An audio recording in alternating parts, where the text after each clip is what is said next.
Hello, and welcome to the Formal Review. Today, we'll be having a very special episode. Now sit back, relax, grab your drinks, and let's talk about these movies. What's up, y'all, and welcome back to the Formal Review. This is Season 4, Episode 33, and I thank you all for tuning in once again. So this is the season finale for the Formal Review because we have reached the end of award season. Last week's episode was the final episode in the award season series where I watched all of the films that have been nominated for Best Picture, Best Director, all the acting categories, and then a few other categories such as Screenplay, and plus a few others. So this episode is going to be covering my predictions of who will win the awards, and then afterwards I will be going through the ranking of the season's best films along with my favorite films. I do think there's a difference, so you're gonna have to stay tuned to hear it. 2021 was an interesting year to say the least. Obviously, the pandemic was still going on and the movie business was obviously still being affected. It wasn't as good as we had hoped going into it, but it wasn't as bad either. Domestic US box office revenue rose to $4.5 billion in 2021 as the theatrical business still struggled to recover from the initial part of the COVID-19 pandemic. While that is up 101% over 2020, it's still very far behind pre-pandemic levels. According to ComScore, revenue for 2021 was nearly 60% behind 2019, which was $11.4 billion. And looking it up, the last time that the domestic revenue came in around $4.5 billion was 29 years ago in 1992. However, there were some positives in the theatrical business, such as women in American cinema, which continued a trend that began about 4 years ago that changed a 60-year-old trend. And this was that prior to 4 years ago, only 13 to 21% of American films from the late 1950s to 2017 had women in starring roles. In 2018, this shot up to 33%, and then again to 34% in 2019, 39% in 2020, and then went to 37% last year. Now, also last year, we also saw an increase of big Hollywood musicals such as In the Heights, West Side Story, and Tick, Tick, Boom. And these films had people dancing in the streets, but didn't really feel old-fashioned in any way. And it was a really nice thing to see these types of things during times when we really couldn't see everyone that we wanted to or do everything that we wanted to do. Now, before I get into anything, I do want to say that I'm going to be doing even more of a attempt to not spoil the films for anyone here. Since these are fairly recent, I do not want to spoil them for you. I'm just going to talk about it in a basic sense and predictions I have for the 2021 season, so you don't have to worry about that. But if you really don't want to hear anybody's thought, I don't know why you're listening to this anyway, so I would just keep listening on, honestly. Also, I know I talk about this at the end, but the data shows that most people don't listen to that part, so I want to talk about it here and reiterate the importance of leaving reviews on your favorite subscription services. I do read those because I do want to grow, because these episodes are really for all you listeners out there, and I want to keep this entertaining. So what do you want to hear? Do you want to hear games? Do you want to hear more of the 4K stuff? Do you want to hear me talk about a certain movie? If you want to come on and talk to me about something, if you want to debate, I'm always open to do stuff like that, so you can always reach out to me on social media. I always want to grow and improve, and just because something works doesn't mean that it cannot be improved. So if there's something that you want me to improve on, let me know and I will grow as such. So let's sit back, relax, grab your drinks, and let's talk about these movies.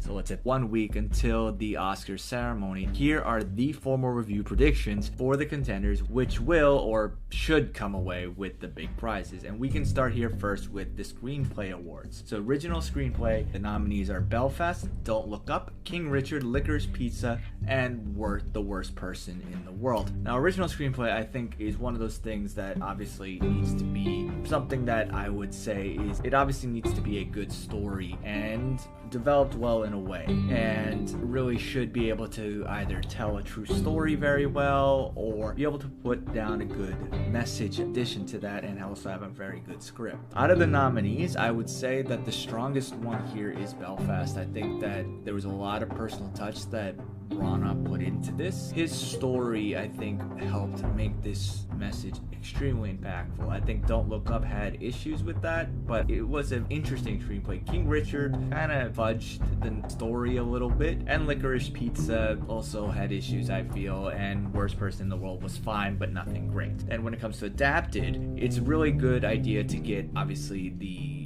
true story of what the novel or whatever it is based off of fairly well. And I can't really comment too much on that, at least with some of these, because I haven't read these books. Nominees for this are Coda, Drive My Car, Dune, The Lost Daughter, and Power of the Dog. I will say there is a slight snub here for The Green Knight, which is an adaptation of a story, and I think that should have been nominated here, but that goes without saying. And I think when it comes to screenplay, I think it's going to be honestly between Power of the Dog and Coda. I think Dune has a very strong screenplay, but it's not a complete story, so I don't think that one works very well either. But Power of the Dog is extremely impactful with its message. It has a very tight script. Coda, the same. Personally, I would say that arguably Coda is a better film, but I wasn't so much paying attention to the script and everything, whereas Power of the Dog, I think, required a lot more technique. So I would say that Power of the Dog had a little bit more to do with the script.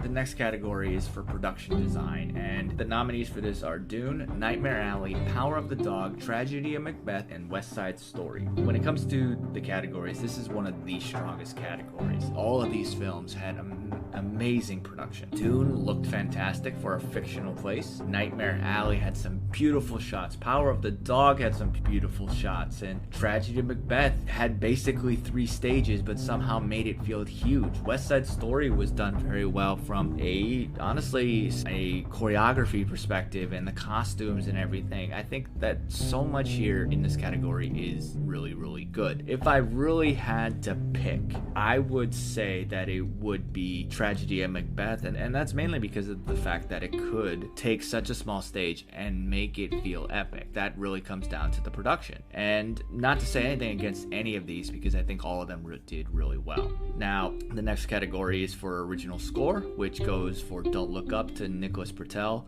Dune for Hans Zimmer, Encanto Germaine Franco, Parallel Mothers Alberto Iglesias, Power of the Dog Johnny Greenwood. Now, again, similarly with a snub here, I would say Daniel Hart should have gotten some nomination for his score. I think it was very impactful. Out of these, honestly, I would say the one that I most paid attention to was Hans Zimmer's Dune, mainly because it really shook me when I watched the film. Power of the Dog, I think, also has a very strong case for it. The other ones I would say are fine, but I wouldn't say that they're very strong.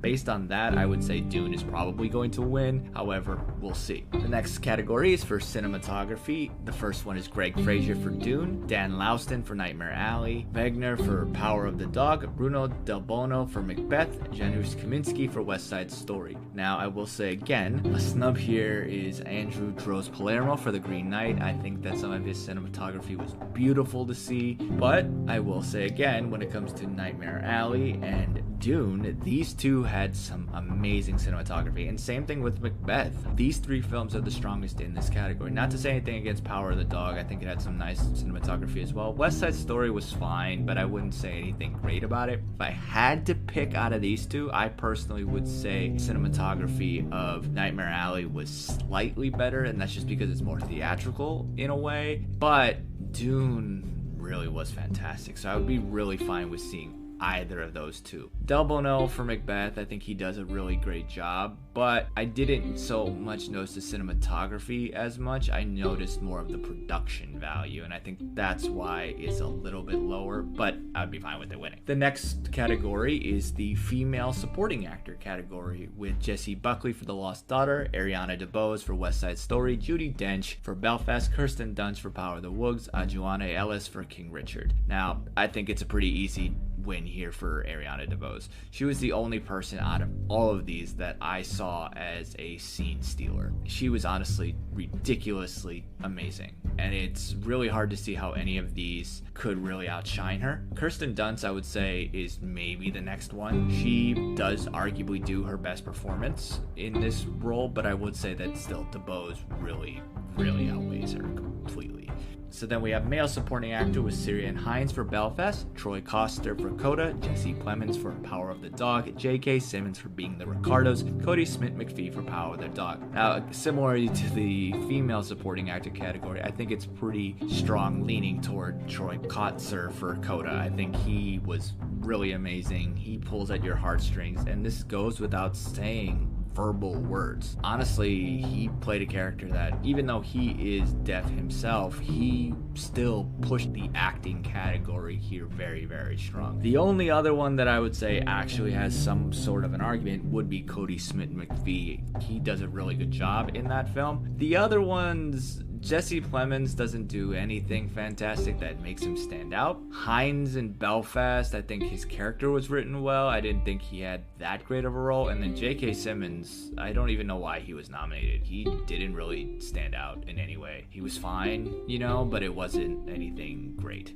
Going on to female leading actor, you have Jessica Chastain for Eyes of Tammy Faye, Olivia Colman for The Lost Daughter, Penelope Cruz for Parallel Mothers, Nicole Kidman for Being the Ricardos, and Kristen Stewart for Spencer. Now, I'm going to be honest here. There is a small snub for Emily Blunt here for Quiet Place 2. I think she should have been nominated. I don't think she would have won, but I do think she should have been nominated because Nicole Kidman should not belong here at all. She wasn't anything great. She was fine. She kind of looks the part, if anything, but that's as far as I would go to saying that she played Lucy. Penelope Cruz is potentially the next lowest one here, and then Olivia Colman after her. I think they both do decent jobs, but I don't think that they really stand out in any way. I think the top two here are Jessica Chastain as Tammy Faye. I think she is sometimes unrecognizable. And honestly, I think Kristen Stewart here could really pull this out. I think she has a good case to be made. I think that Jessica Chastain obviously has a little bit more push to her name than Stewart does, but I would say Stewart is my slight favorite over Chastain. But I will say that Chastain was more utterly surprising in a kind of average biopic, whereas Kristen Stewart was amazing in a really good film. In this moment, I would say I'd prefer it to go to Kristen Stewart over Chastain. Having said that, would not be disappointed with Chastain winning.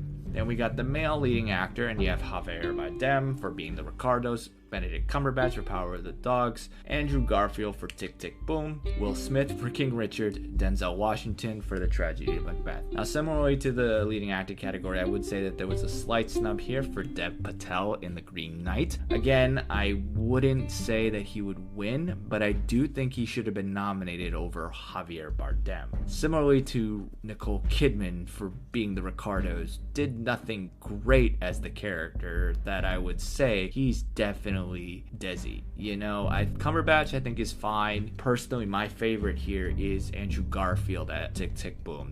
I think he has deserved an Oscar for a while. And same thing with Will Smith, honestly. But I think Will Smith is probably the favorite here to win. Denzel is amazing, and he does a fantastic performance. But if I had to really say, I would say my pick is Garfield, but I would probably see Will Smith pulling this out. I really do hope that Garfield wins, though. Then direction, we had Kenneth Branagh for Belfast, Hamaguchi for Drive My Car, Paul Thomas Anderson for Licorice Pizza, Jane Campion for Power of the Dog, and Spielberg for West Side Story. Now, I will say that there's a slight snub here for Denis Villeneuve for Dune, Edgar Wright for Last Night in Soho, and David Lowery for The Green Knight. Now, all three of these were able to get some fantastic direction. Now, I'm going to be honest here. I think that Hamaguchi and Branagh do really great jobs. Anderson, in my opinion, this is one of his weaker directional outings. He doesn't really do anything special in Licorice Pizza that really makes stand out. And Spielberg, I will say he was the most surprising, not in the sense that he was nominated, but more so in that he didn't come off to me as a musical director, but yet he does a fantastic job, and that does show his skill. I don't think he should win here, because if you look at even his other films in his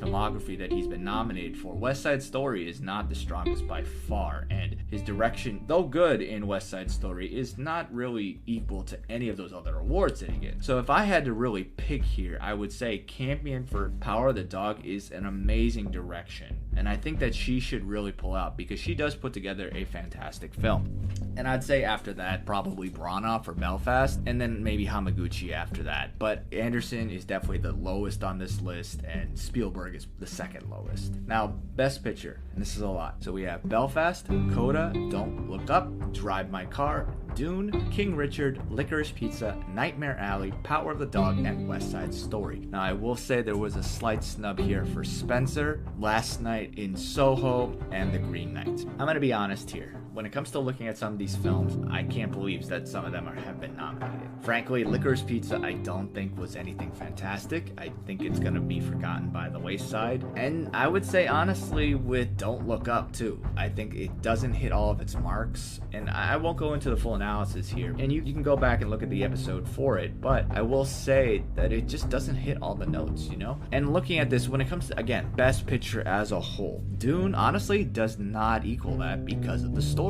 King Richard's fine. I don't think it really steps outside of the ballpark when it comes to great filmmaking of a biopic. I think it's fine. Nightmare Alley I think is great filmmaking. Belfast again I would say is good, but not really at high filmmaking. I would say honestly my pick for Best Picture when it is Coda. I think that is arguably the best film in this list. There is nothing wrong with that story. Now, Power of the Dog I think is a high second place of these films. I think it's going to be a real push to take the award from Coda. I think that film has the strongest possibility of doing that. Nightmare Alley I think could as well, but I think it less is so. So I would say the top three would be Coda, Power of the Dog, and then Nightmare Alley. I would personally say Coda.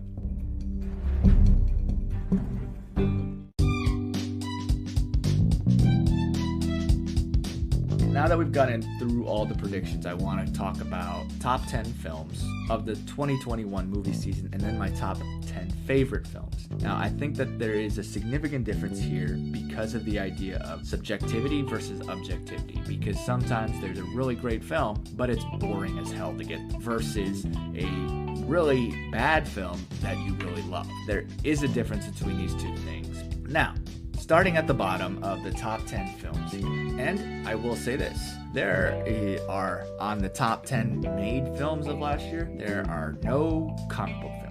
So at number 10, we have Quiet Place Part 2. I think that this film was fantastically made. It's thrilling. The acting is great in it. It was a great sequel. I think it, honestly, because it came out so early in the year, people forget about it. And same thing with the next one, which is Candyman. And that is a sequel to the original. It was fantastically made. And honestly, I think that it should be noted as a really great film. I think people forget about it, and people think that it's going to be a overall thriller or an overall scary movie, but it's not. It's not meant to be that. It's meant to be a socially conscious film like Get Out or Us. Like, they're films that have messages, and I think that's what really works with them. A lot of people went into that film expecting one thing and didn't look at what the film was actually trying to do because it wasn't what they wanted to do. And I think that's one of the biggest things when it comes to certain films that you have to accept, is that films are not going to be always doing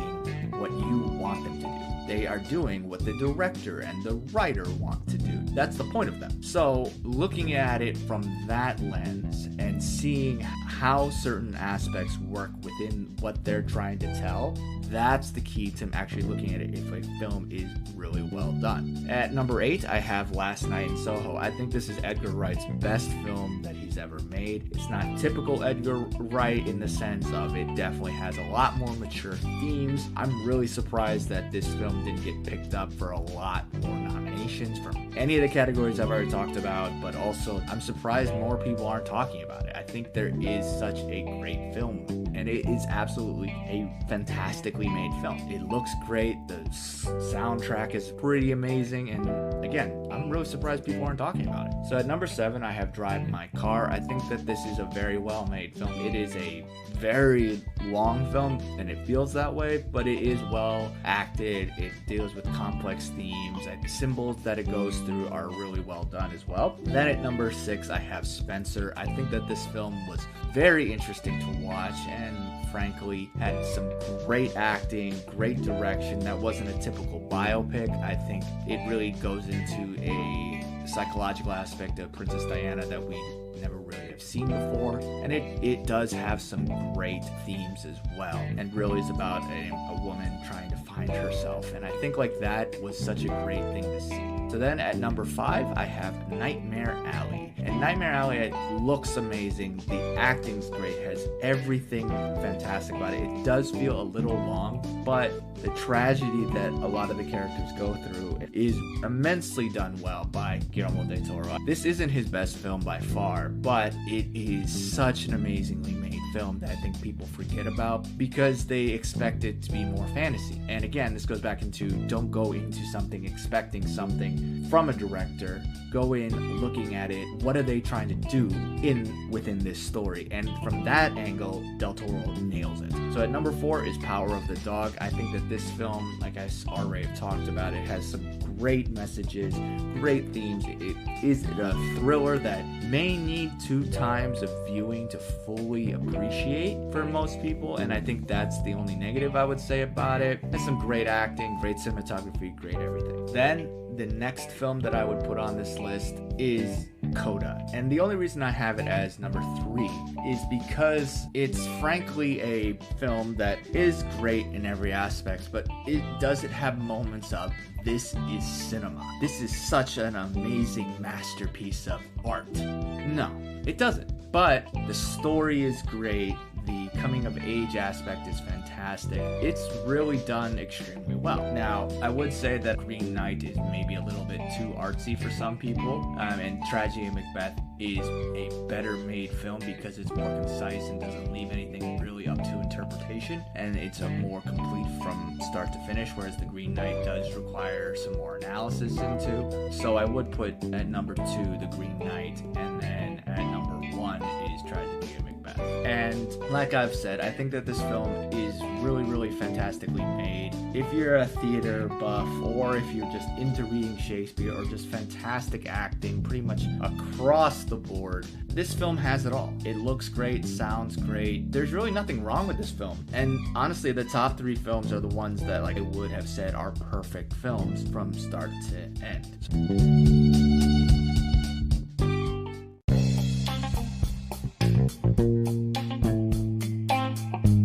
So at the top 10 of my favorite films, we start down at the bottom. We have a director's cut, and no, it is not the Snyder cut. It is Rocky IV director's cut. And I say this because this film did a lot more to the story that even I didn't ask for, but it changed it in a way. And I do think that new film, even if director's cut are obviously very much new films, the Snyder cut I do think is a little long, if anything, but I'm not going to go into that here. But yeah, Rocky IV director's cut, I think this is something that needs to be talked about a lot more. I think it is done very well and puts it on the level of the higher level Rocky films. Then at number 9 is the only comic book film on this list is Shang-Chi and the Legend of the Ten Rings. I think that this film is arguably one of the best origin stories of the MCU. I loved it for its representation. Yeah, it's not a perfect Marvel film by any means. It's not even the top 3, but last year it was fantastic and I loved it. I love seeing the antagonist of the film not be really a villain, just kind of being a tragic character. That was really fantastic, and they kind of reimagined some things that I really enjoyed. Then at number 8 is my favorite musical of last year, and at this point it is in my top 5 musicals of all time, and that's In the Heights. I loved the songs. I loved the themes that it had to do with. I've listened to that soundtrack so many times. It's just a lovely experience to watch over and over again. Then at number 7 is the first Oscar nominated film on this list, and that's Power of the Dog. I think that this film was immensely well made. I absolutely loved it. I think that it does take the 2 viewings, even though I didn't need that. I think that a lot of people will, and I think that's why it's on a little bit lower on the list, but it is such a great film, and I enjoyed every minute of that, and I want to revisit it. Then at number 6 is Quiet Place Part 2. I really enjoyed this film. It's honestly one of the top sequels in a really long time. And then right above that, similarly to that is Candyman. Loved it. I already talked about it. And then at number 4 is Last Night in Soho. Again, it's a shame that this film isn't being appreciated enough by a lot of people. I think there was a lot of great things going on in this. And then numbers 3 to 1 are the exact same as the other ones.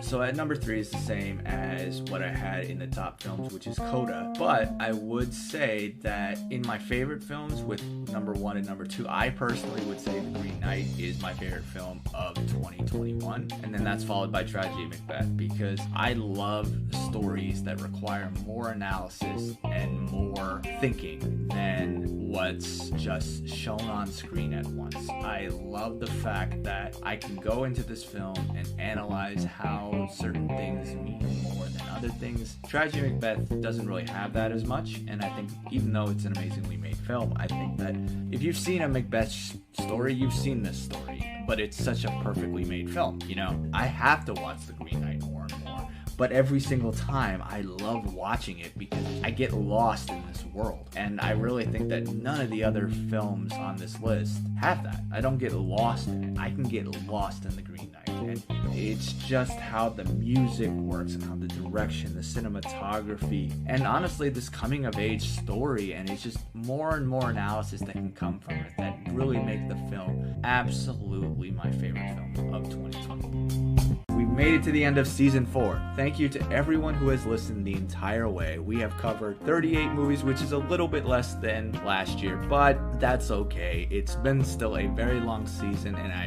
appreciate every single one of you listening. Now, a quick preview to what is to come on in season 5 is the full analysis of The Batman, along with an Oscars reaction. Now, I know I've talked about Batman already on the Big Screen Breakdown podcast, but I wanted still to go into a full analysis of that film in the coming weeks. So look out for that coming soon. Now, what were your favorite movies of last season, and what were the best films of last season? Let me know. Hit me up on social media. The Formal Review is on Facebook, Twitter, and the Gram, and also YouTube. The handle's all the same. It's at The Formal Review. And for anyone who has supported me on a financial basis, I thank you very much for supporting me in that way. For anyone who wants to support, you can go to anchor.fm/The Formal Review. Click support this podcast, and any donation is appreciated. Thank you all again for tuning in, and until next time, If you're able to, get vaccinated. and I'll see you at the movies. Thanks for tuning in to another episode of The Formal Review. Cheers, and we'll see you next time. Characters.